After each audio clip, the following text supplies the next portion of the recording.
Welcome students, स्वागत है आप सभी लोगों का साइबर सिक्योरिटी और एथिकल हैकिंग के हमारे इस कोर्स के अंदर। बच्चे, पिछली क्लास के अंदर हम लोगों ने एक ऑपरेटिंग सिस्टम का आईएसओ इमेज डाउनलोड किया था और वो ऑपरेटिंग सिस्टम कौन सा था हमारा?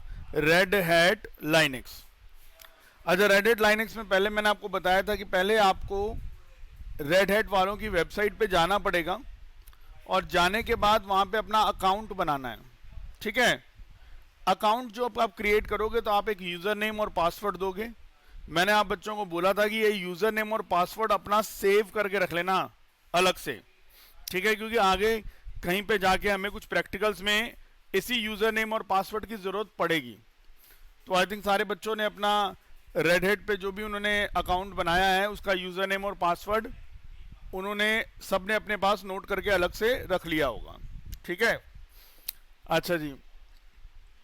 उसके बाद फिर हम लोगों ने क्या करा था, रेड हैट लाइनेक्स 9.0 वाले की इमेज, डीवीडी इमेज वाली जो है वो हमने डाउनलोड करी थी। आई थिंक शायद ये था, मैंने बताया था पिछली बार कि रेड हैट एंटरप्राइज लाइनेक्स 9.0 का आप डाउनलोड करेंगे। इसमें x86/64 जो है, x86_64 ये वाला जो दे रखा है ये होता है किसके लिए? विंडोज के लिए। ठीक है, तो आप विंडोज में ही इंस्टॉल करेंगे ना, तो ये आपको यूज करना पड़ेगा। अच्छा, इसमें मैंने बोला था आप एक बूट आईएसओ है, ये नहीं, ये आपको कंप्लीट चाहिए ना अपनी वर्चुअल मशीन में डालने के लिए, तो आप डीवीडी आईएसओ वाले को डाउनलोड करेंगे। 7.9 GB का होता है। ठीक है, चलिए अब आगे के बारे में पढ़ना स्टार्ट करते हैं ना। अब हमारे पास जो है रेड हैट लाइनेक्स की आईएसओ इमेज फाइल आ गई है। ठीक जी। अब हमारे पास एक नेक्स्ट क्वेश्चन आता है कि भाई अभी ये इमेज फाइल तो मेरे पास आ गई, लेकिन अब इस इमेज फाइल के आने के बाद हाउ we can install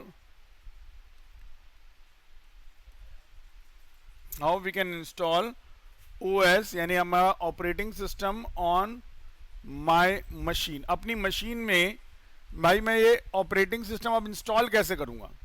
अभी हमारे पास ऑपरेटिंग सिस्टम की इमेज आ चुकी है। जो हमारा ऑपरेटिंग सिस्टम क्या था, RHEL 9.0 ये वाला ऑपरेटिंग सिस्टम जो है, इसकी इमेज आप लोगों ने डाउनलोड कर ली है। अब सवाल ये उठता है कि भैया ये इमेज तो आ गई, अब इस इमेज को अपनी मशीन में डालेंगे कैसे?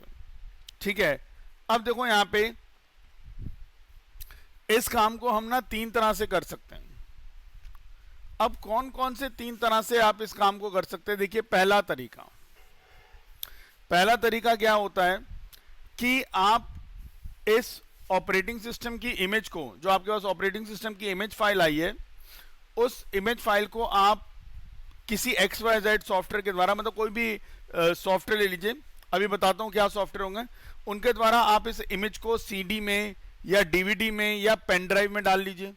ठीक है, यानी कि पहला तरीका तो क्या है कि यार ये जो मेरी ऑपरेटिंग सिस्टम की जो इमेज आई है मेरे पास, इस इमेज फाइल को मैं किसमें राइट करवा दूं? इस इमेज फाइल को मैं राइट करवा दूं या तो CD में या DVD में या पेन ड्राइव में। अच्छा, और जब मैं इसको CD, DVD या पेन ड्राइव में डाल दूंगा तो ये CD, DVD क्या बन जाएंगी? बूटेबल। ठीक है, अच्छा, लेकिन अब ऐसा मत सोचना कि आपने क्या करना है, अच्छा जी इमेज फाइल है इसको पेन ड्राइव में कॉपी कर दो, नहीं, या CD में इसको राइट कर दो, नहीं। अब आपको करना क्या होगा, यहां पे आपको एक एडिशनल सॉफ्टवेयर है जिसका इस्तेमाल करना पड़ेगा, जो आपके इस इमेज फाइल को, इस सॉफ्टवेयर के द्वारा आपकी इमेज फाइल जो है बूटेबल फॉर्मेट में स्टोर हो पाएगी। मतलब अब बूटेबल फॉर्मेट में स्टोर होने का मतलब क्या है? इसका मतलब ये है, जैसे मान लो मैंने वो सॉफ्टवेयर यूज किया, ठीक, जैसे मेरे पास मान लो फॉर एग्जांपल के तौर पर मैंने ये रेड हैट लाइनेक्स की इमेज नेट से डाउनलोड कर ली, इमेज फाइल मेरे पास आ गई। अब मान लो मेरे पास क्या है, पेन ड्राइव पड़ी है। अच्छा, अब उस पेन ड्राइव में इस इमेज फाइल को मुझे डालना है, लेकिन इसको सीधे तरीके से नहीं डालना है, इसको एज अ बूटेबल करके डालना है। अब देखो क्या होगा, जब ये image file as a bootable format में जब पेन ड्राइव में जाएगी, तो मेरी ये पेन ड्राइव क्या बन जाएगी, बूटेबल पेन ड्राइव बन जाएगी। अब इसका मतलब क्या हुआ यार, बूटेबल पेन ड्राइव बन गई। देखो यार, जब भी हम कंप्यूटर को ऑन करते हैं, तो मैंने आपको बताया था ना यार, ऑन करते हैं तो ऑन करने पर क्या होता है, जब भी हम सपोज मान लो कंप्यूटर नाम की अपनी मशीन को जैसे ही हम ऑन करते थे, तो ऑन करने पर पहले क्या होता था यार, हमारी रूम चिप एक्टिवेट हो जाती थी। ये एक्टिवेट होने के बाद क्या करती थी, पोस्ट टेस्ट करती थी, चेक करता था कि आपके सिस्टम में जो मदरबोर्ड लगा हुआ उसके साथ जो जो चीजें अटैच हैं वो सब प्रॉपर वे में फंक्शन कर रही हैं कि नहीं कर रही। और जब ये पोस्ट टेस्ट पास हो जाता था, तो फिर ये क्या करता था, एक प्रोसेस करता था जिसका नाम था बूटिंग। अब इस बूटिंग प्रोसेस के अंदर उसका एक प्रोग्राम था जिसका नाम था बूट स्ट्रैप लोडर। ये प्रोग्राम काम करता था सारा, और ये प्रोग्राम क्या करता था, ऑपरेटिंग सिस्टम की फाइल्स जो बेसिकली कहां पड़ी है, आपके हार्ड डिस्क में पड़ी होती थी। ठीक है, ऑपरेटिंग सिस्टम की जो फाइल्स हैं वो आपके हार्ड डिस्क में पड़ी होती थी, उनको कहां पे कॉपी करता था, ये आपकी उन फाइल को कॉपी करता था कहां पे, रैम में। ठीक है, और एक बार वो फाइल्स रैम में कॉपी हो जाती थी, तो उसके बाद रैम में आते ही वो ओएस एक्टिव हो गया, और उसके बाद वो आपके कंप्यूटर का सारा कंट्रोल ले लेता है अपने पास। अच्छा, अभी इसने बूटस्ट्रैप लोडर प्रोग्राम ने फाइल कहां से उठाई, फाइल उठाई हार्ड डिस्क से, क्योंकि इस बूटस्ट्रैप लोडर प्रोग्राम के अंदर ना हम लोग प्रेफरेंस बता देते हैं कि भैया जो ये बूटेबल फाइल है, जो ओएस की फाइल है, ये आपने कहां से देखनी है। ठीक है, तो ये कहां से देखनी है। अब देखो, देखने की बात जब आ रही है तो यहां पे होता है कि हाँ भाई आप कहां से देखोगे, मान लो सीडी से देखनी है, डीवीडी से देखनी है, पेन ड्राइव से देखनी है आपने फाइल, या नेटवर्क में देखनी है ये फाइल, या भाई आप अपनी डिस्क जो है उससे देखना चाहते हैं, या ऐसे कहो हार्ड डिस्क से देखना चाहते हैं। हार्ड डिस्क लिख देता हूं यहाँ पे, मैं एक काम करता हूं, बिठाता हूं पहले इसको।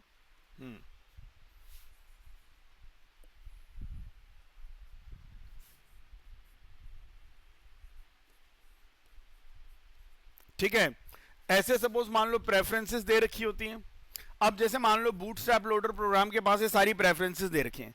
अब नॉर्मल वे में क्या होता है, जैसे मान लो बूटस्ट्रैप लोडर प्रोग्राम देखता है कि क्या भाई वो ऑपरेटिंग सिस्टम की फाइल्स कहाँ सीडी डीवीडी में है, नहीं भाई, अगर आपके सिस्टम में आपने कोई बूटेबल सीडी या पेन ड्राइव सीडी नहीं लगा रखी तो ऑब्वियसली वहां पे होगी नहीं, तो इसको छोड़ेगा।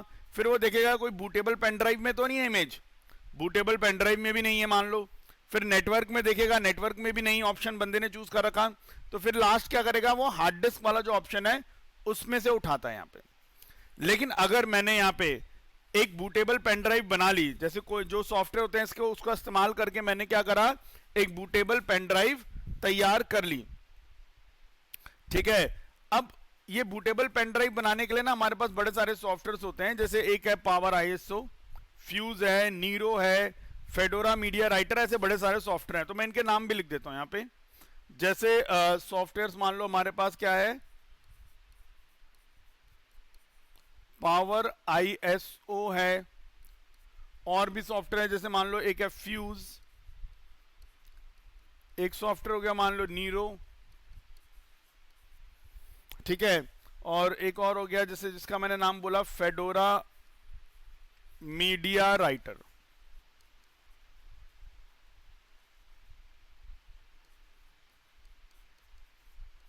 ठीक है, तो मैंने आपको बोला कि यार यहाँ पे कुछ सॉफ्टवेयर्स हैं भाई, इन सॉफ्टवेयर्स को ये यूज करेगा, और ये सॉफ्टवेयर की मदद से ना आपने जो भी सॉफ्टवेयर आप यूज कर रहे हो, ठीक है, चाहे पावर आईएसओ करो जो भी है, इसके द्वारा ही हम अपने आईएसओ इमेज को राइट करते हैं डीवीडी पे, सीडी या पेन ड्राइव में, और ये उसमें राइट होती है एज अ बूटेबल फॉर्मेट में। ठीक है, तो अब देखो क्या होगा, अब मान लो मेरे पास एक बूटेबल पेन ड्राइव आ गई। अब मैं क्या कर दूंगा, अब मैं अपने कंप्यूटर में जाऊंगा, और जाने के बाद वहां पे अब कंप्यूटर में अपनी पेन ड्राइव लगा दूंगा पहले, और पेन ड्राइव लगाने के बाद फिर अपना कंप्यूटर स्टार्ट करूंगा, ठीक। अच्छा, अब देखो जब वो कंप्यूटर स्टार्ट करूंगा तो पोस्ट टेस्ट करेगा, पोस्ट टेस्ट करने के बाद वो बूटिंग करेगा। अब बूटिंग में मान लो मैंने पेन ड्राइव की प्रेफरेंस सेट कर दी है, तो वो क्या करेगा जी, पेन ड्राइव से जो आपकी आईएसओ इमेज की फाइल्स हैं उनसे बूट कर देगा आपका सिस्टम, और आपका सिस्टम पेन ड्राइव में जो इमेज पड़ी हुई है, पेन ड्राइव में जो ऑपरेटिंग सिस्टम पड़ा हुआ है, उस ऑपरेटिंग सिस्टम से आपका सिस्टम बूट हो जाएगा, ठीक है। अगर भैया मान लो पेन ड्राइव में नहीं मिलता, तब वो दूसरे ऑप्शंस पे जाता है, ठीक है। जैसे उसके पास एक लिस्ट ऑफ ऑप्शंस है कि भाई मुझे आईएस जो बूटेबल फाइल्स हैं वो यहां से देखनी है। अब वो वन बाय वन हर एक ऑप्शन में जाता रहता है। भाई अगर मान लो पहले ऑप्शन में उसको नहीं दिखा, दूसरे ऑप्शन पे जाएगा, दूसरे पे नहीं दिखा, तीसरे पे जाएगा, जिस भी ऑप्शन में उसको ओएस की फाइल्स मिल जाएंगी वहां से वो काम कर लेगा, वहां से अपना एक कॉपी का काम कर लेगा। अगर आपने बूटेबल पेन ड्राइव बनाई है तो आप वो बूटेबल पेन ड्राइव लगाओगे, और उस बूटेबल पेन ड्राइव को लगाने के बाद फिर अपना सिस्टम रीस्टार्ट करोगे, तो अब आपका सिस्टम जो है, जब आप बूटिंग प्रोसेस में, अब वो पेन ड्राइव से, अब वो इस पेन ड्राइव से ओएस की फाइल्स उठा के रैम में डालेगा। तो यानी कि अब आपका सिस्टम किससे बूट हुआ, पेन ड्राइव से बूट हुआ, ठीक है। तो पहला तरीका हमें क्या समझ में आया कि भाई साहब हमें एक काम करना पड़ेगा, जो हमने आईएसओ इमेज डाली है उसको अगर यूज करना है तो मैं उस आईएसओ इमेज को अपनी सीडी में, डीवीडी में या पेन ड्राइव में बूटेबल फॉर्मेट में डलवा दूं, राइट करवा दूं। लेकिन बूटेबल फॉर्मेट में राइट करने के लिए मुझे कोई पर्टिकुलर सॉफ्टवेयर का इस्तेमाल करना पड़ेगा, मैं सीधा ऐसे कॉपी पेस्ट नहीं कर सकता, ठीक है। आप ये सोचो कि भाई मेरे कंप्यूटर में इमेज फाइल आ गई, उसको सीधा कॉपी करके पेन ड्राइव में डाल दूं, नहीं भाई, आपको कुछ स्पेशल सॉफ्टवेयर हैं, इनके द्वारा आपको उसमें राइट करवाना पड़ेगा, तब वो एज अ बूटेबल फॉर्मेट में राइट होते हैं उसके अंदर, ठीक है। तो पहला तरीका हमने ये देखा कि भाई आप बूटेबल फाइल बना लो, ठीक है, बूटेबल पेन ड्राइव अपनी तैयार कर लो, बूटेबल सीडी, डीवीडी जो भी आपने तैयार करनी है आप वो तैयार कर लो। अच्छा, अब नेक्स्ट ये वाला मिटा देता हूं क्योंकि ये तो आपको पता ही लग गया सब बातें।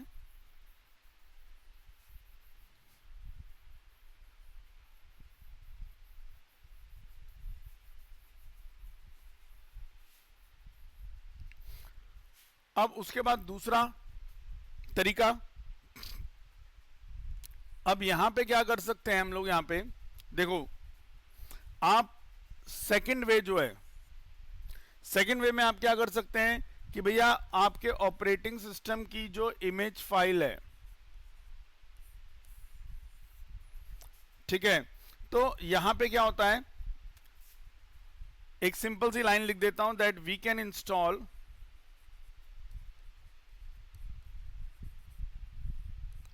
OS यानी ऑपरेटिंग सिस्टम यूजिंग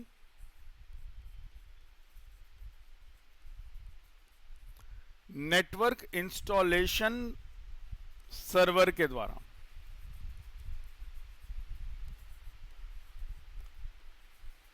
ठीक है, नेटवर्क इंस्टॉलेशन सर्वर के द्वारा, ठीक है। अब जैसे इसमें ना अलग अलग तरह की चीजें आती है हमारे पास, जैसे सपोज मान लो यूजिंग, क्या क्या यूज हो सकता है इसमें। अब जैसे एक एग्जांपल है PXE बूट सर्वर,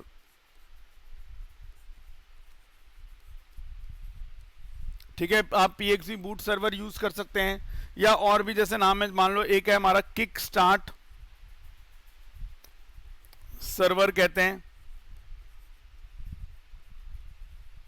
ठीक है, या ये कह लो नेटवर्क इंस्टॉलेशन सर्वर। तो यहां पे क्या होगा इस वाले केस के अंदर कि भैया आपका एक नेटवर्क बना होगा, उस नेटवर्क के अंदर एक सर्वर होगा, उस सर्वर में ऑपरेटिंग सिस्टम डला होगा, और जब भी कोई सिस्टम को स्टार्ट करना है तो वो जब भी स्टार्ट करेगा तो वो बूट कहां से होगा, वो नेटवर्क में वो जो सर्वर है उस सर्वर से वो बूट होगा अपना, ठीक है। तो आईएस जो ऑपरेटिंग सिस्टम की जो इमेज है उसका यहां पे भी इस्तेमाल करा जा सकता है। तो कंपनीज के अंदर, बड़ी बड़ी कंपनीज के अंदर कुछ इस तरह का सेटअप वो बना के रखते हैं। अच्छा, या दूसरा हम क्या कर सकते हैं, या थर्ड मेथड जो अब हम देखने जा रहे हैं, अब इस थर्ड मेथड के अंदर आपने क्या करना है, सीधा आपने एक वर्चुअल मशीन तैयार करनी है। आपने क्या करनी है भैया, एक वर्चुअल मशीन रेडी करनी है, ठीक है। अब ये वर्चुअल मशीन जो है ये किन किन सॉफ्टवेयर के द्वारा होती है, जैसे फॉर एग्जांपल के तौर पे VMware, ठीक है, और VMware हो जाएगा हमारे पास। और उसके अलावा हम लोगों ने जैसे एक और सॉफ्टवेयर की हम बात करते थे, दैट इज अपना वर्चुअल मशीन है हमारे पास।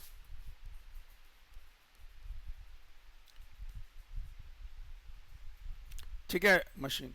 तो भाई पहले हम क्या करेंगे, एक वर्चुअल मशीन रेडी करेंगे, और जब ये हमारी वर्चुअल मशीन रेडी हो जाएगी, फिर उसके बाद हमने क्या करना है, फिर इसमें हम जो हमारी इस वर्चुअल मशीन में हम एक मशीन बनाएंगे,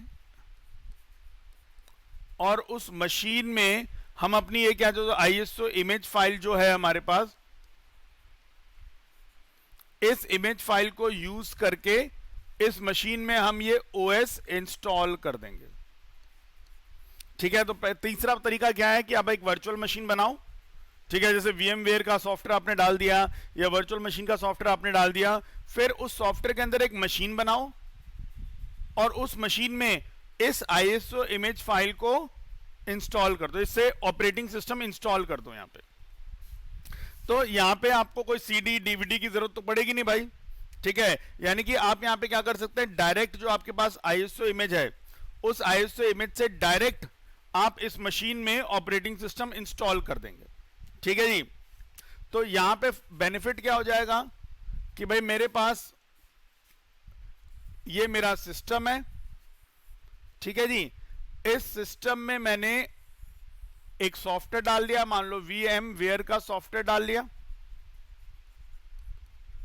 अच्छा, अब मान लो मैंने इंटरनेट से एक रेड हैट REHL की 9.0 की इमेज फाइल ले ली, मान लो मैंने काली की इमेज फाइल ले ली,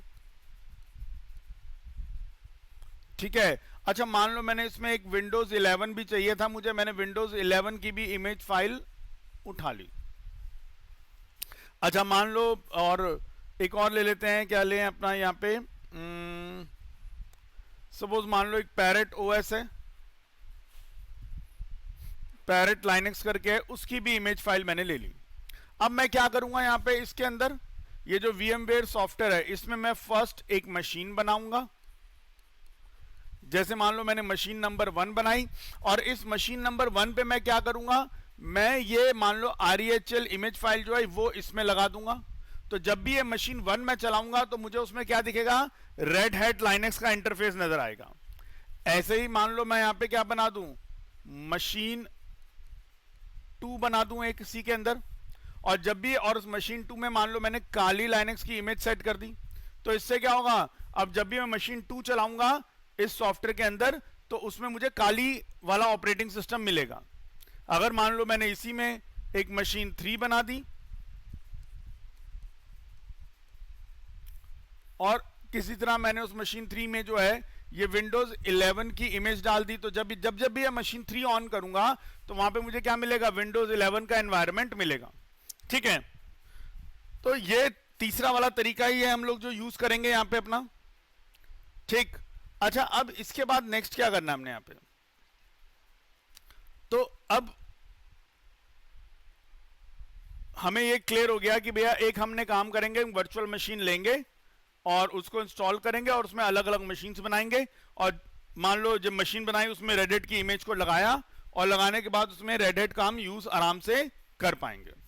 ठीक, तो हम लोगों ने ये देख लिया कि हाँ भाई अभी हमारे पास OS की इमेज को मशीन में इंस्टॉल करने के क्या क्या तरीके हैं। ठीक, नाउ अब इसके बाद अब नेक्स्ट आता है हमारे पास कि अब हमें क्या करना है भैया, वर्चुअल मशीन तैयार करनी है पहले तो। अब देखो, आप इंटरनेट पे जाएंगे और इंटरनेट पे जाने के बाद आपको ये VMware का जो वर्क स्टेशन है ये आपको डाउनलोड करना पड़ेगा। ठीक है, अच्छा, आपको भी फिलहाल यहाँ पे ज़्यादा चिंता करने की ज़रूरत नहीं है, हम आपको एक लिंक प्रोवाइड कर देंगे, आप उस लिंक पे जाइएगा और वहीं से आप डाउनलोड कर सकते हैं इसको। ठीक है, तो फालतू में इधर उधर आपको R&D करने की ज़रूरत नहीं पड़ेगी, खोजने की ज़रूरत नहीं पड़ेगी, बट सिंपल सी बात है, अगर आप देखना चाहें तो आप यहाँ पे जाएंगे और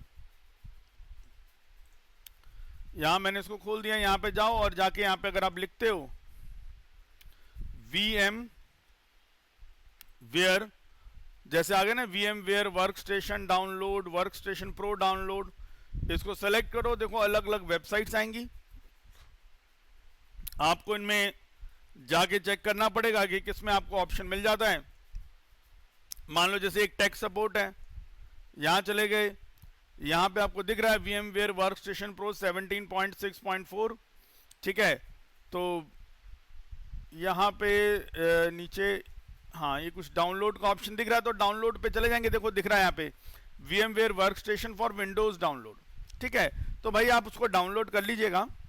अच्छा, उसके बाद डाउनलोड करने के बाद अब आपने जैसे यहाँ देखो अलग अलग एडिशन दिख रहे हैं ना, वर्क स्टेशन 17.6.3 है, वर्क स्टेशन 17.6.2, ऐसे अलग अलग एडिशन आपको दिख रहे हैं।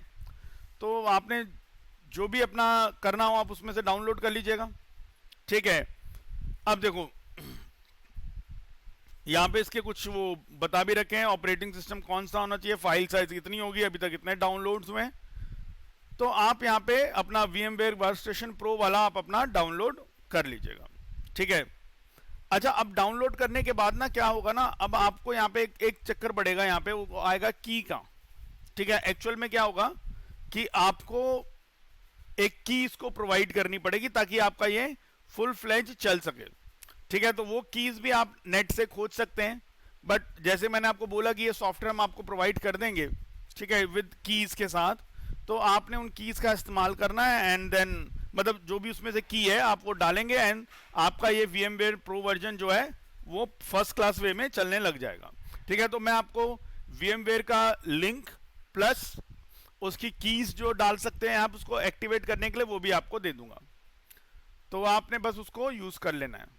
नाउ अब आपने क्या करा जी, VMware मशीन को यूज कर लिया, ठीक है। और अब जब VMware मशीन आपका इंस्टॉल हो जाएगा विद ऑल ऑप्शंस, तो ये कुछ इस तरह का सॉफ्टवेयर आपकी नजर में आपके सिस्टम पे आ जाएगा, जैसे ये बना हुआ है ना, ठीक है। ये मैं एक देखो इस तरह से मैं इसका आइकन भी कॉपी कर लेता हूं।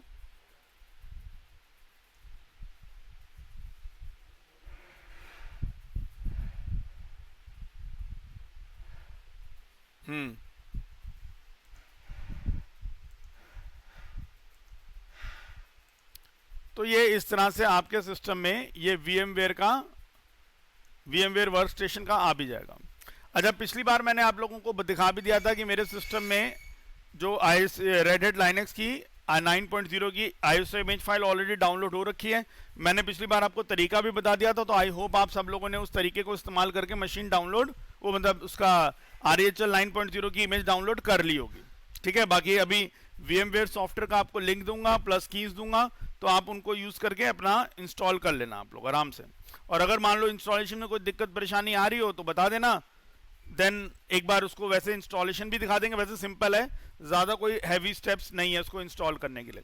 नहीं तो आप अपना यूट्यूब से भी जाके देख सकते हैं कि हाँ भाई VMware वर्कस्टेशन को इंस्टॉल करने के क्या क्या तरीके हैं, ठीक। चलिए बर मैं जो आपको सॉफ्टवेयर प्रोवाइड करूंगा प्लस की प्रोवाइड करूंगा, तो सॉफ्टवेयर आप आसानी से इंस्टॉल कर लेंगे, कोई ज़्यादा दिक्कत परेशानी उसमें नहीं आएगी। नाउ अब आता है नेक्स्ट मुद्दा कि यार वो जो रेड हैट लाइनक्स की इमेज फाइल हमने डाउनलोड करी है, अब उससे कैसे मशीन अपनी रेडी करें, ठीक है। तो उस दिन हमने देखा था कि हाँ हमारे पास यहाँ पे डाउनलोड्स में गए और डाउनलोड्स में हमारे पास ये रेड हैट लाइनक्स 9.0 की इमेज फाइल पड़ी है। देखो 7.90 उसका साइज भी दिख रहा है, तो यही इमेज फाइल हमें यूज करनी है। अच्छा, मैं एक काम कर लेता हूं, इस इमेज फाइल को राइट क्लिक कॉपी कर लेता हूं और इसको मैं सीधा अपना यहां C ड्राइव में डाल देता हूं, पेस्ट।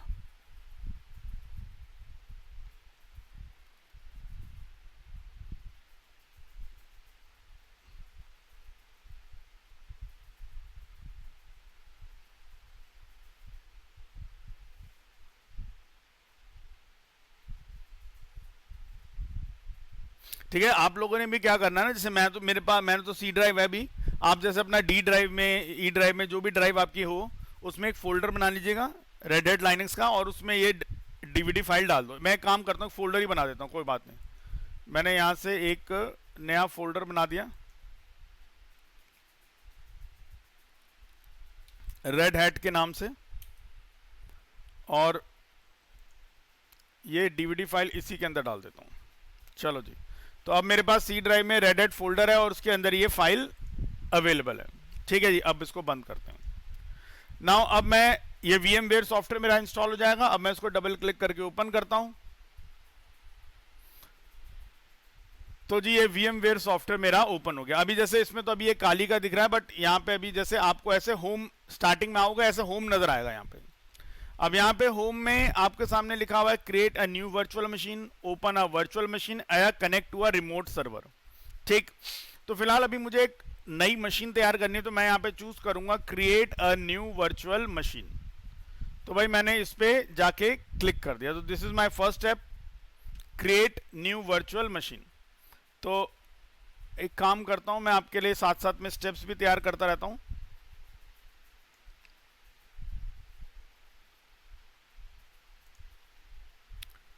तो फर्स्ट स्टेप हो गया हमारा, हम यहां जाके क्रिएट न्यू वर्चुअल मशीन पे जाके टिक कर देंगे। चलो जी, अब इसको क्लिक करते हैं। तो कह रहा है जी welcome to the new virtual machine. ठीक, और यहां पे इस कस्टम को ही रहने देना और नेक्स्ट आपने दबा देना है। तो यहां पे जो सेटिंग्स है वही रखनी है, एंड देन उसको आप यहां पे आके क्लिक कर दीजिएगा।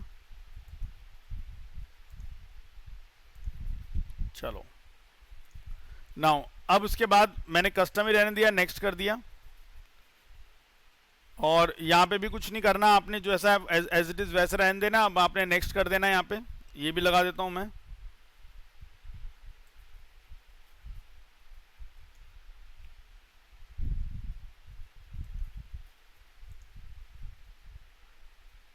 नाउ यहाँ नेक्स्ट कर दिया मैंने। अच्छा, अब यहाँ पे एक ऑप्शन है, पहला ऑप्शन आ रहा है इंस्टॉलर डिस्क, यानी कि अगर आपके पास डिस्क पड़ी है तो आप उसको लगाइए, या आप इंस्टॉलर डिस्क इमेज, आपके पास कहीं डिस्क इमेज पड़ी है तो आप उसको लगा दीजिए, जैसे हमारे पास है। लेकिन अभी ना मैं अभी इस ऑप्शन को मैं चूज नहीं करूंगा, क्योंकि मुझे कुछ चीजें आपको बतानी भी हैं। तो इसलिए आप यहाँ पे अभी फिलहाल चूज कर दीजिएगा, I will install the operating system later, the virtual machine will be created with a blank hard disk. ठीक है, हमने कहा कोई बात नहीं, अभी ये कर, मैं ऑपरेटिंग सिस्टम बाद में इंस्टॉल करूंगा, पहले मशीन बना के दे दे। तो यहां पे ये ध्यान रखना है कि आपने ये वाला ऑप्शन अपना चूज कर लेना है। तो चलो जी, ये भी लगा देता हूं मैं यहां पे।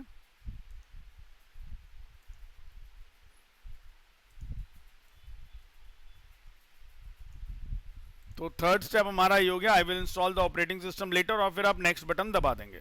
तो चलिए नेक्स्ट दबा देता हूं मैं यहाँ पे। फिर वो पूछेगा भैया कौन सी ऑपरेटिंग सिस्टम कौन सा डालोगे वैसे आप इसमें। तो फिलहाल यहाँ पे देखो माइक्रोसॉफ्ट दे रखा है, VMware ESX दे रखा है, कोई अदर डालना है तो अदर डालो। फिलहाल मैं यहाँ पे लाइनेक्स चूज कर लेता हूँ कि भैया लाइनेक्स डालूंगा। फिर यहाँ पे वर्जन पूछेगा जी कौन सा वर्जन, यहाँ पे क्लिक करो। यहाँ पे बड़े सारे आपको दिख रहे हैं, आपने यहाँ पे आना रेड हैट पे आ जाओ। ठीक है, अच्छा अब रेड हैट में यहाँ पे जैसे red hat Linux 9 64 bit, red hat Linux 8, कोई जैसे हमारा 9 चल रहा है तो हमने 9 चूज कर लेंगे। तो ये सेटिंग्स आपने दोनों कर देनी है। अच्छा, अगर मान लो आपको रेड हैट लाइनेक्स 9 ना दिख रहा हो तो कोई बात नहीं, 8 भी चूज कर लेना, कोई ऐसा प्रॉब्लम नहीं है यहाँ पे ऐसा। तो नेक्स्ट स्टेप आपका क्या होगा, अब आपने ये चूज कर लेना है और यहाँ पे आके फिर नेक्स्ट बटन दबाएंगे। चलो जी नेक्स्ट दबा देते हैं। फिर कहता है जी देखो अब आपकी वर्चुअल मशीन का नाम हो जाएगा रेड हैट एंटरप्राइज लाइनेक्स 9 64। मैंने कहा इतना लंबा चौड़ा नाम नहीं चाहिए भाई, एक काम कर इसका नाम शॉर्ट कर दे और RHEL 9 ये नाम दे दे इसको। ठीक है, अच्छा उसके बाद पूछ रहा है लोकेशन, कि भैया अब आपकी वर्चुअल मशीन बनानी कहाँ पे है। तो देखो लोकेशन क्या है, सी ड्राइव के अंदर यूजर्स नाम का फोल्डर है, उसमें लिनोवा नाम का फोल्डर आएगा, उसमें डॉक्यूमेंट्स होगा, डॉक्यूमेंट्स के अंदर वर्चुअल मशीन्स बनेंगी और उसमें RHEL 9 बनेगा। ठीक है, तो अगर आपने किसी और लोकेशन पे अपनी ये वर्चुअल मशीन रेडी करनी है तो आप वो लोकेशन चूज कर दो, अदरवाइज जो दे रखी है उसी को रहने दो, कोई इतना इशू नहीं है। ठीक है, बस आपको ये ध्यान होना चाहिए कि हाँ भी मेरी ये कहाँ पे डाली जा रही है।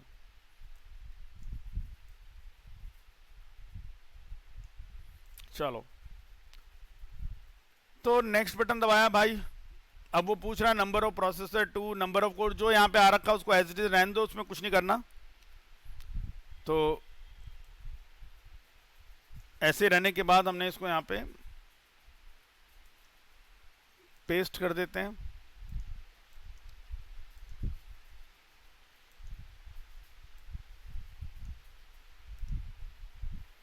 देन नेक्स्ट, अच्छा अब ये इंपॉर्टेंट पार्ट आ गया। अब देखो यहाँ पे बोल रहा है कि जो आपकी जो वर्चुअल मशीन है उसको रैम की मेमोरी कितनी देनी है। ठीक, अब देखो यहाँ पे आ रहा है specify the amount of memory allocated to this virtual machine, the memory size must be a multiple of 4 MB, 4 MB का होना चाहिए। ठीक है, अच्छा देखो अभी यहाँ पे ना चूज हो रखा है 2 GB, तो 2 GB के द्वारा कारण यहाँ पे 2048 आ रखा है। ठीक है, अच्छा अब ना एक काम करने लेते हैं, पहले जरा अपना चेक कर लेते हैं कि यार हमारे कंप्यूटर में कितना रैम जो है वो कितने साइज की है। तो कुछ नहीं, मैंने यहाँ पे दिस पीसी में जाता हूँ, राइट क्लिक करता हूँ, प्रॉपर्टीज में जाता हूँ और तो मेरे को दिख रहा है कि भाई मेरे पास जो इंस्टॉल्ड रैम है इसमें 32 GB की रैम पड़ी हुई है। ठीक, तो मेरे को कुछ दिक्कत नहीं। जैसे आपको ध्यान रखना है कि यार जैसे आपकी मान लो 8 GB की रैम है तो आप 4 GB दे दो, 4 GB की रैम है तो 2 GB दे दो, मतलब वैसे कोशिश करो 4 GB के आसपास ही दो तो ज़्यादा बेटर रहेगा, मशीन आपकी बिल्कुल स्मूथ चलेगी। तो मैं भैया अभी इसको यहाँ पे उठा के बोलता हूँ नहीं भाई इसको ना 4 GB का रैम दो। कितना रैम दो? 4 GB का रैम प्रोवाइड करो। तो ये अपने आप ही मशीन आ गए, ये आपको ध्यान रखना है। ठीक है, तो ये हमने यहाँ पे रैम कितना मिलेगा इसको वो हमने डिसाइड कर लिया। ठीक, अच्छा अब हमने यहां पे करा नेक्स्ट, यहां पे कुछ नहीं करना, use the network address translation, इसी को रहने दो।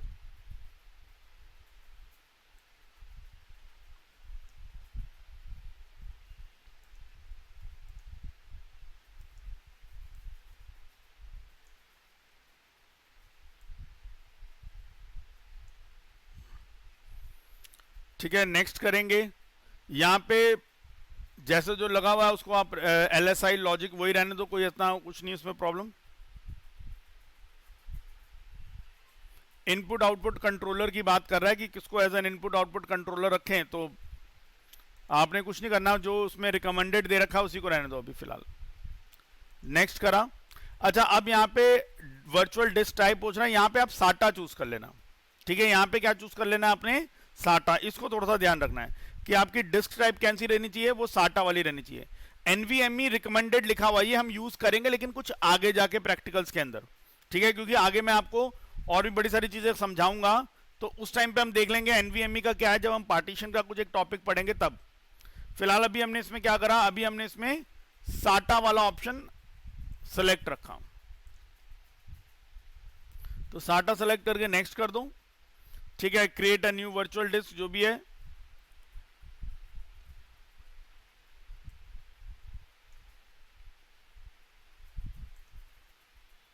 ठीक है, ये आपका आ जाएगा कि आपको वर्चुअल डिस्क सेलेक्ट कर लिया आपने।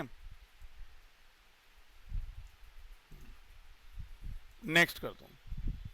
अच्छा अब ये कह रहा है कि आपको कितना साइज देना है इस मशीन को। अब देखो यार मशीन मतलब ये अब साइज कहां से लेगी।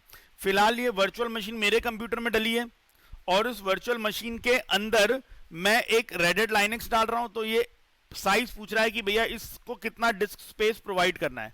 तो ऑब्वियस बात है मुझे बताना पड़ेगा कितना डिस्क स्पेस प्रोवाइड कर रहा है।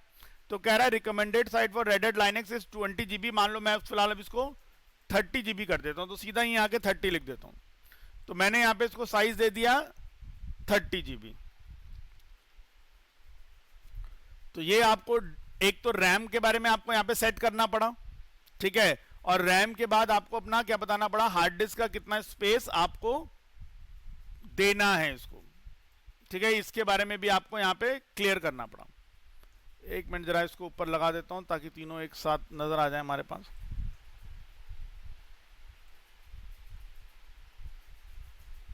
ठीक है जी।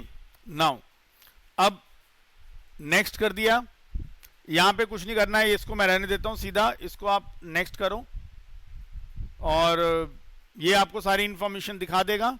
अब आपको फिनिश करना है, बस फिनिश बटन दबा दो। लो जी, अब आपकी रेड हैट लाइनेक्स 9 वाली एक ओपन हो गया। ठीक है, तो अब यहां पे लिख देते हैं, इसके बाद आप इस वाले स्टेप के बाद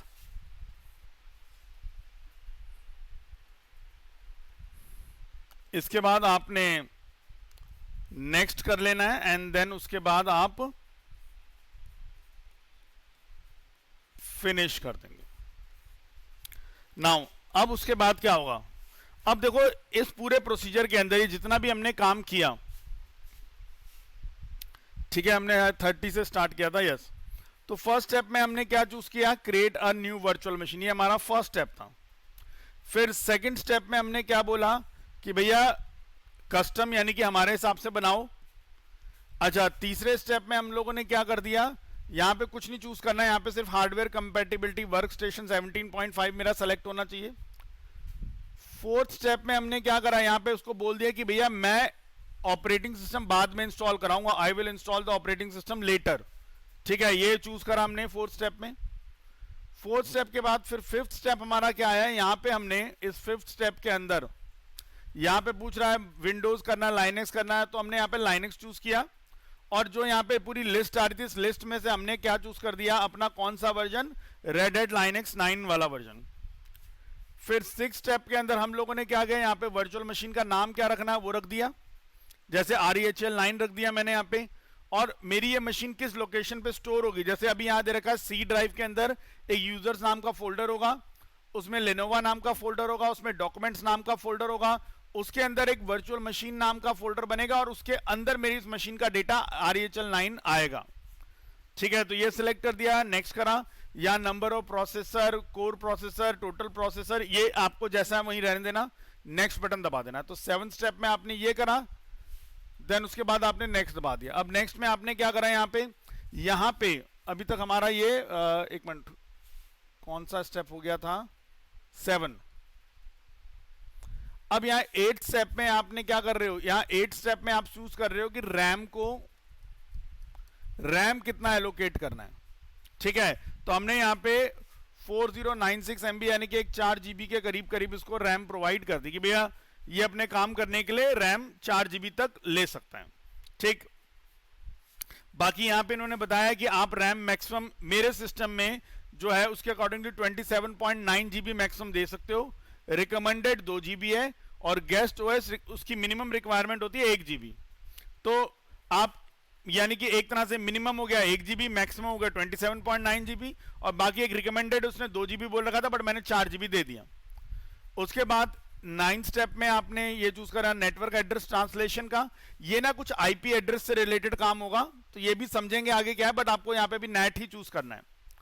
ठीक है, उसके बाद 10वां आपको क्या करना है, यहाँ पे input output controller type use करना था, तो जो रिकमेंडेड वाला है उसे ही रहने दो आप यहाँ पे। तो 10 पॉइंट हो गए हमारे। उसके बाद 11वें पॉइंट में आपने डिस्क टाइप चूज करना था, डिस्क टाइप चूज करना है, तो यहां पे हमने SATA चूज किया है। ठीक है, आगे जाके ना हम कुछ और लॉजिकल वाले कुछ एग्जांपल देखेंगे पार्टीशन के, तब हम NVMe को देखेंगे, अभी फिलहाल हम SATA को लेके चलेंगे। ठीक है, तो अभी डिस्क टाइप आपने क्या लेना है, SATA।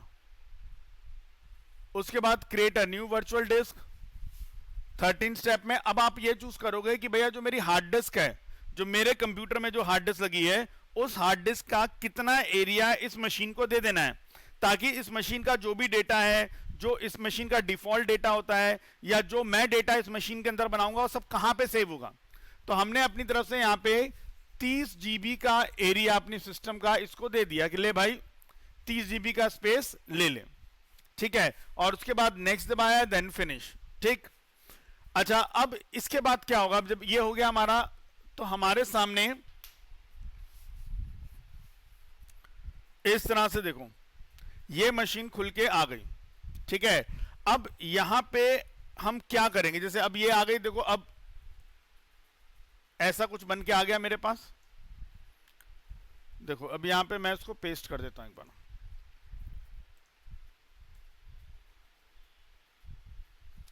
ठीक है, तो ये आ गया है।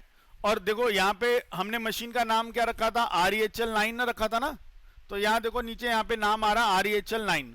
ठीक है, तो जो भी आपने नाम रखना है वो नाम दे दो, कल को आप अपने नाम से भी रखना चाहो दे सकते हो। अच्छा देखो यहाँ पे इधर मेमोरी दिख रही है 4 GB, और देखो हार्ड डिस्क साटा है और कितना 30 GB। तो ये दो ऑप्शन हमने सेट किए थे ना, मेमोरी 4 GB का, हार्ड डिस्क 30 GB का, प्रोसेसर तो इसमें डिफॉल्ट 2 आ रखे थे, वो आ रखा है यहाँ पे। और नेटवर्क अडेप्टर में लिखा हुआ आ रहा है यहाँ पे नेट, वो भी हमने चूज किया था, नेट ही रहने देना है। अच्छा अब यहाँ पे एक सब कुछ तो हो गया, लेकिन हमने कहा कि भाई वो जो हमने REHL9 की जो इमेज फाइल ली थी उसका क्या किया, उसको तो कहीं यूज किया ही नहीं अभी हमने यहाँ पे। अब देखें ध्यान से, अब हमें यहां पे एक ऑप्शन है जिसमें लिखा हुआ है, ये एक ऑप्शन हमारे पास दे रखा है जिसमें लिखा हुआ है CD/DVD SATA। ठीक है, और यहां इसके आगे लिखा हुआ है ऑटो डिटेक्ट। ठीक है, अब आप इसको क्लिक करोगे क्योंकि हमने इमेज फाइल के लिए बारे में बोला था कि भैया हम उसको बाद में सेट करेंगे, वो था ना याद, आई विल इंस्टॉल इट लेटर जो ऑप्शन एक था हमारा। तो भाई अब हम आते हैं यहाँ पे, देखो अगले स्टेप्स, सब जो हमारे इंपॉर्टेंट स्टेप्स हैं उनको देखते हैं। अब हम यहाँ पे इसी पे आएंगे, क्लिक करा, ये खुल गया हमारे सामने। अब यहाँ पे एक ऑप्शन दे रखा है यूज ISO इमेज फाइल, आप इसको सेलेक्ट करेंगे और ब्राउज करेंगे आपकी इमेज फाइल कहां पड़ी है बताएंगे। अब याद है आप लोगों को, हमने सी ड्राइव पे गए थे और सी ड्राइव में एक रेड हैट का फोल्डर बनाया था मैंने, और उस रेड हैट के अंदर ये इमेज फाइल थी, तो ये सेलेक्ट कर ली और ओपन कर दिया। ठीक है, तो यहां पे जैसे आपने उस पर क्लिक करोगे आपके सामने ये पेज खुल जाएगा और यहां पे आप ये सेटिंग कर दोगे। ठीक है, तो ये आप अपने नोट्स में भी देख लेना क्या क्या करा हुआ मैंने यहाँ पे, वो सेटिंग्स आपने कर देनी है। ठीक है, उसके बाद इतना कर लिया भाई, अब क्या करो, ओके कर दो। ओके कर दिया, अब देखते हैं क्या करता है भाई साहब। अब ओके कर दिया, अब उसके बाद अब हमने करना क्या, अब यानी कि हमने इसको बता दिया कि जो इमेज फाइल है वो कहां पड़ी है, तेरे को बता दिया। अब नेक्स्ट स्टेप क्या करेंगे, अब यहां पे आप करोगे power on this virtual machine. ठीक है, यानी कि अब नेक्स्ट स्टेप आपने क्या करना है, ये करने के बाद अब आप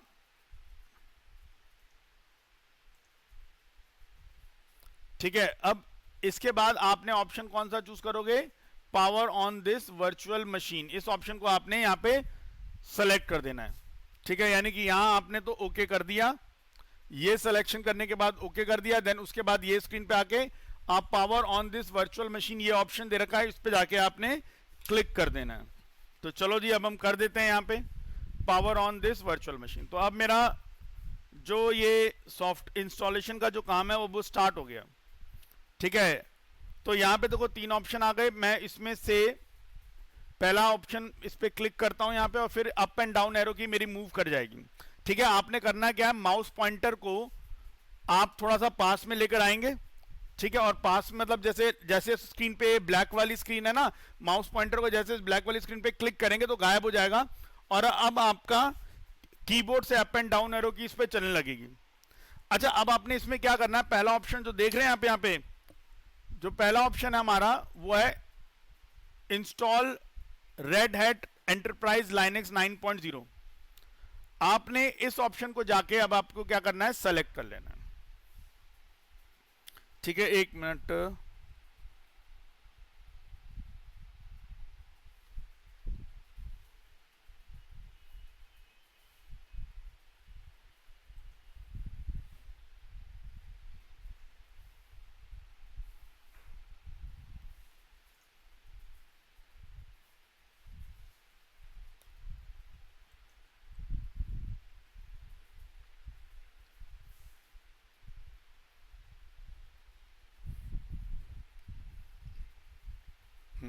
अच्छा अब ना आपको अगर जैसे माउस पॉइंटर वापस चाहिए तो देखो नीचे यहाँ पे लिखा भी हुआ है, अच्छा चलो हट गया, यहाँ पे आपको कंट्रोल और ऑल्ट दबाना ताकि आपका माउस पॉइंटर वापस आ जाए यहाँ पे। ठीक है, अब यहाँ पे मैंने क्या करा, ये वाला ऑप्शन चूज कर लिया और 1 मिनट इसको यहाँ पेस्ट कर देता हूं मैं। तो इसमें आपने जो पहला ऑप्शन जो आपको दिख रहा है इंस्टॉल रेड हैट वाला, आपने इस ऑप्शन पे जाके आपने सेलेक्ट करना है। बस इसके लिए ध्यान रखना, आपको करना क्या होगा, जो ये ब्लैक वाला एरिया दे रखा है, ठीक है, इस ब्लैक वाले एरिया पे आपको क्लिक करना है, क्लिक ऑन ब्लैक एरिया। तो आपको ये मेन्यू दिखेगा, यहां पे आप कीबोर्ड से, ठीक है, कीबोर्ड से जो अप और डाउन वाली एरो की है उसका इस्तेमाल करना है आपने ऊपर नीचे मूव करने के लिए। और ये फर्स्ट ऑप्शन जो है इसको सेलेक्ट कर लेना, फर्स्ट ऑप्शन जो है ये फर्स्ट ऑप्शन आपने सेलेक्ट कर लेना है, ठीक है। और फर्स्ट ऑप्शन सेलेक्ट करने के बाद अब आप क्या करेंगे, आप जैसे अब देखो मेरे पे भी माउस पॉइंटर दिख रहा है ना ये, अब मुझे इसको हटाना है, मैं यहां पे आके क्लिक कर दूं तो माउस पॉइंटर गायब। वापस जब चाहिए होगा तो कंट्रोल और ऑल्ट दबाऊंगा तो माउस पॉइंटर देखो वापस आ गया मेरे पास, ठीक है। तो क्लिक करूंगा तो माउस पॉइंटर गायब, और कंट्रोल और ऑल्ट दबाऊंगा तो माउस पॉइंटर वापस, ठीक है। फिलहाल मैं क्लिक कर देता हूं, और ये अब मैं तीनों ऑप्शन, मैंने पहला ऑप्शन चूज किया और एंटर मार दिया।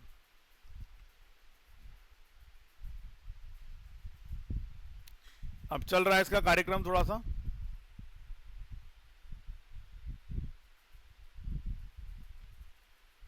ठीक है जी। अभी अपना प्रोसेस कर रहा है, आपको कुछ नहीं करना, आपको शांति से बैठ के इसको देखना है।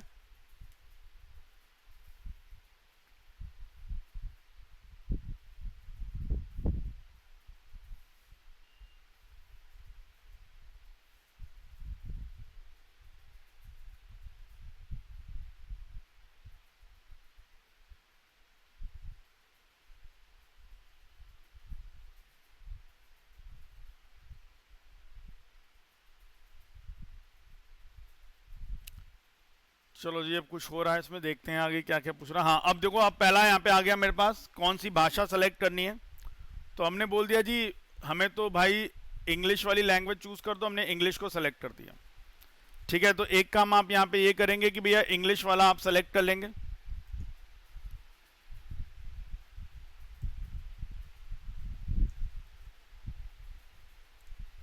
ठीक है। आपके लिए वन बाय वन एक एक हर एक स्टेप के नोट्स भी तैयार करता जा रहा हूँ, ताकि इंस्टॉलेशन के वक्त आपको कहीं पे दिक्कत परेशानी ना फेस करनी पड़े। तो भाई यहाँ पे इंग्लिश चूज कर दिया, और यहाँ पे हम कंटिन्यू बटन दबा देते हैं, 2 बार क्लिक करना पड़ेगा इस पे। अच्छा, अब देखो, अब इसको दबाने के बाद अब थोड़ा सा इंपॉर्टेंट पॉइंट आ रहा है हमारे पास, ठीक है। तो सबसे पहले आप यहां पे एक ऑप्शन दे रखा है जिसका नाम है इंस्टॉलेशन डेस्टिनेशन, आप इस पे पहले क्लिक करेंगे, ठीक है। एक बार मैं इसका भी स्क्रीनशॉट लगा देता हूं।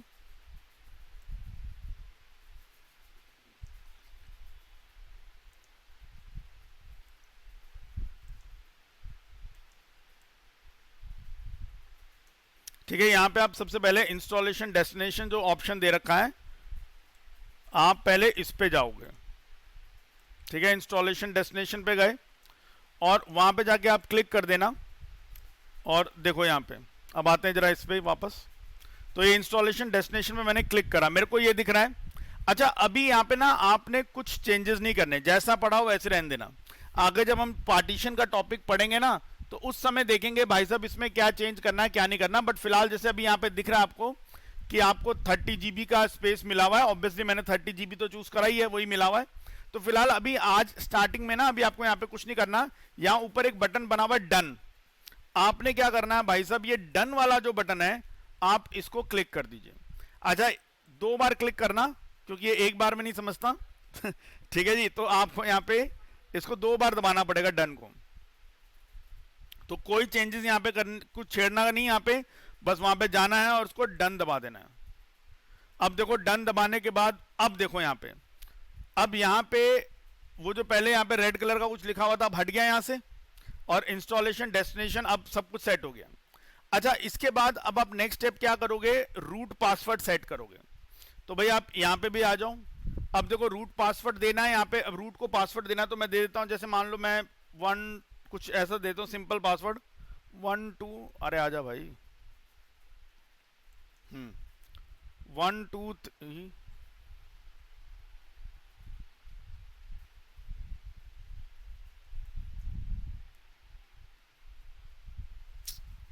एक मिनट,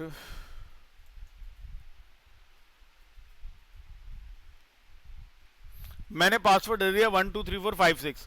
वैसे तो बता रहा है वीक है, बट कोई बात नहीं भैया, मैं दे यही वीक पासवर्ड ही दे रहा हूँ, 123456। ठीक है। और यहाँ पे एक ऑप्शन आता है नीचे, allow root SSH login with password, ये भी आप ऑन कर देना। ठीक है, तो आपने यहाँ पे क्या करना है, जब आप रूट वाले पे जाओगे तो आपको ये चीजों को आपने ऑन कर देना बस। ठीक है, तो मैं यहां पे लगा देता हूं उसको। अच्छा, अब रूट पासवर्ड के बाद, अब जैसे रूट का हो गया सेटअप, आपको फिर उसके बाद ये डन कर देना है। ठीक है, ये रूट पासवर्ड भी हो गया, देखो वहां से भी निशान हट गया, यहां से भी रेड हट गया। अब एक न्यू यूजर क्रिएशन भी दे रखा है, एक यूजर भी हम क्रिएट कर देते हैं। तो मैंने यूजर क्रिएशन पे क्लिक करा, पहले यूजर को नाम दूंगा। तो जैसे हमने नाम दे दिया एक यूजर को, मान लो मैं देता हूं आशीष। ठीक है, यूजर का नाम दे दिया आशीष। पासवर्ड देना है तो मैंने पासवर्ड दे दिया 123। एक मिनट,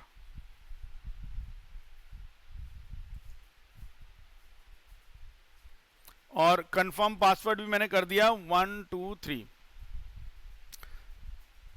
तो पासवर्ड वैसे टू शॉर्ट कह रहा है, बट हमें अभी कुछ नहीं, हम शॉर्ट ही रखेंगे पासवर्ड, कोई दिक्कत नहीं। ठीक है, तो मैं एक बार इसका भी स्क्रीनशॉट लगा देता हूं वहां पे आपको, तो आपको पता लग जाएगा हाँ यूजर क्रिएशन भी करना है हमें। ठीक है, यूजर इसलिए बना लेना ताकि कुछ ऑप्शंस हैं वो हम चला के देख सकेंगे। बाकी डन करते हैं, यहां पे भी डन बना, दो बार दबा दिया। चल भाई,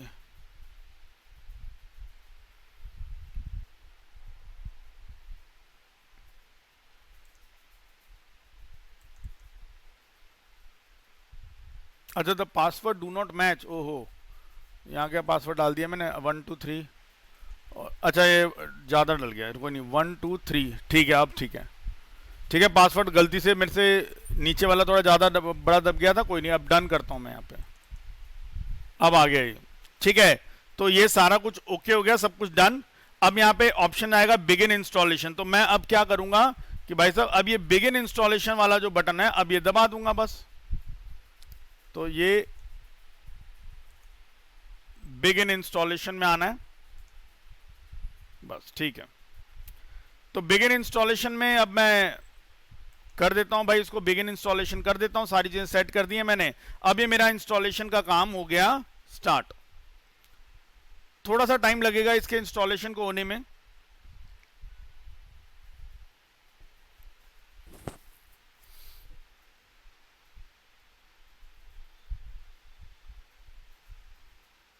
ठीक है, तो जब आपका भी इंस्टॉल हो तो थोड़ा सा टाइम लेगा ये, तो आपको थोड़ा सब्र करके बैठना पड़ेगा। ठीक है, थोड़ा टाइम लग रहा है इंस्टॉलेशन में, होने दो, थोड़ा सा टाइम लगेगा। तो देख लेते हैं, थोड़ा वेट कर लेते हैं जरा।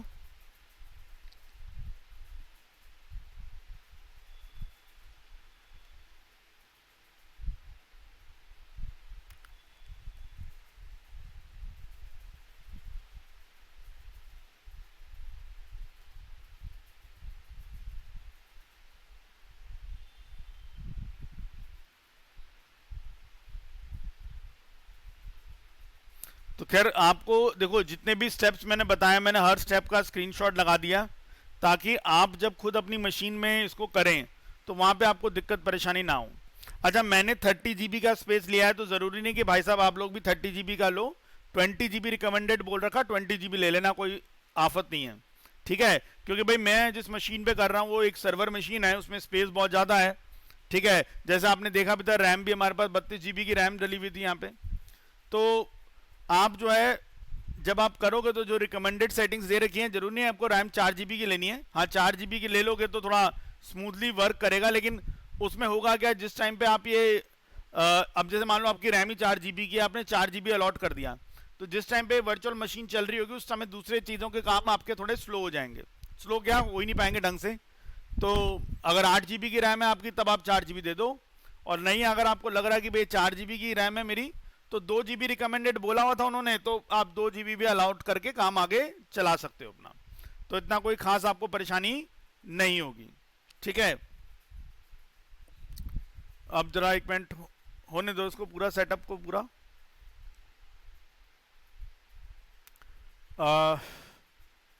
मैं एक काम करता हूँ 2 मिनट रिकॉर्डिंग ऑफ कर देता हूँ ताकि ये सेटअप का टाइम जो है थोड़ा ना उसमें रिकॉर्ड हो, ठीक है।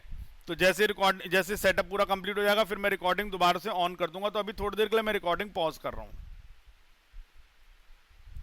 रिज्यूम कर देते हैं, ठीक है। तो ये कंप्लीट हो गया है और इसका भी स्क्रीनशॉट अब मैं अपने नोट्स में अटैच कर देता हूँ,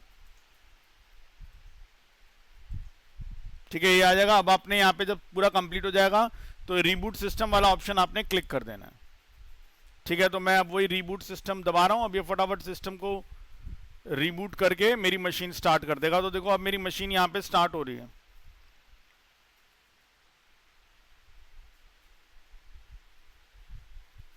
ठीक है। ये पहला ऑप्शन जो है हमारा रेड हैट एंटरप्राइज लाइनक्स, यही सेलेक्ट रहने देना है। और अब देखते हैं हमारी मशीन स्टार्ट होती जा रही है।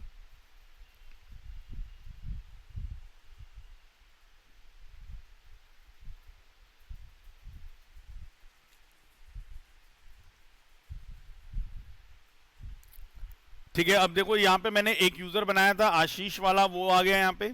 और एक नीचे लिखा है नॉट लिस्टेड। ये नॉट लिस्टेड कौन है? ये रूट वाला यूजर है, ठीक है। तो आप यहाँ पे नॉट लिस्टेड वाले पे जाके, आपने जैसे मशीन है, अगर आपको रूट वाले पे जाना है तो आप जो है किस पे चले जाएंगे? नॉट लिस्टेड वाले ऑप्शन पे आपने चले जाना है। अब ये मैं नॉट लिस्टेड वाले पे चला गया, क्लिक करा इस पे। यूजर नेम मांग रहा है, मैंने दे दिया रूट, ठीक है। एंटर मारा। पासवर्ड मांग रहा है 1 2 3 4 5 6 और एंटर। तो यूजर नेम पासवर्ड मांगेगा, वो आपने दे देना है भाई यूजर नेम पासवर्ड अपना। और अब देखो, अब ये मेरा रेड हैट 9 की मशीन ओपन हो गई है, ठीक है। अब ये हमारी मशीन जस्ट ओपन हुई है। बाकी मैं अब यहां पे मैं अभी फिलहाल आपको इसका टर्मिनल ओपन करके दिखा देता हूं। तो मैंने क्लिक करा, ये मेरा टर्मिनल ओपन हो गया यहाँ पे, ठीक है। और अब इस टर्मिनल पे मैं जो भी अपनी कमांड कुमांड लिखना है वो सब मैं लिखकर चला सकता हूं। तो नेक्स्ट क्लास में मैं आपको ये दिखाऊंगा कि इस टर्मिनल को कैसे हैंडल करना है। मान लो ये जो कमांड टर्मिनल खुला है, इसको इसका साइज बड़ा कैसे करना है, फॉन्ट कैसे बड़े करने हैं, और ये टर्मिनल खोलने के लिए और कौन कौन से तरीके हैं मेरे पास, हम उन सारी चीजों को नेक्स्ट क्लास में अपना क्या करेंगे, डिस्कस करेंगे, ठीक है जी। तो आज की फिलहाल क्लास के अंदर हम लोगों ने ये इसके सारे स्टेप्स जो है ना कैसे करते हैं वो सारे स्टेप्स हमने देख लिए हैं। थर्ड वाला भी देख लिया था, एंड देन उसके बाद हम यहाँ पे आ गए थे, ये वाला भी देख लिया हम लोगों ने। और 36 में ये अपना तो आपको सबसे पहला यहाँ पे जब इसका खुलेगा तो आपने सबसे पहला काम आपने क्या करना है, यहाँ इंग्लिश लैंग्वेज चूज कर लो। इंग्लिश लैंग्वेज चूज करने के बाद सेकंड स्टेप ये आएगा। अभी देखो यहाँ इंस्टॉलेशन पे यहाँ पे रेड आ रहा होगा, जब आप इस पे क्लिक करोगे तो आपकी ये विंडो खुलेगी थर्ड में। इस पे आपने कुछ नहीं करना, बस अभी फिलहाल यहाँ पे डन पे 2 बार क्लिक कर देना। फिर जैसे डन पे 2 बार क्लिक कर दोगे तो वापस यही वाली विंडो आ जाएगी। फिर आपने इस पे यहां गए, फिर आपने रूट का पासवर्ड सेट करना है, तो उसके क्लिक करने पर ये आ जाओगे।